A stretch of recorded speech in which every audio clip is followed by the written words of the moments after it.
बिस्मिल्लाहिर्रहमानिर्रहीम। अच्छा दोस्तों, ये हम कराची के लिए रैबिट भिजवा रहे हैं।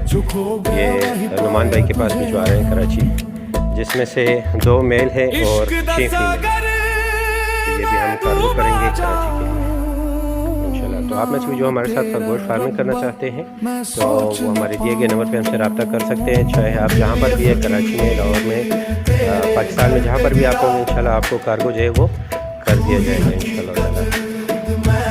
आप देख सकते हैं एक्टिव माशाल्लाह से।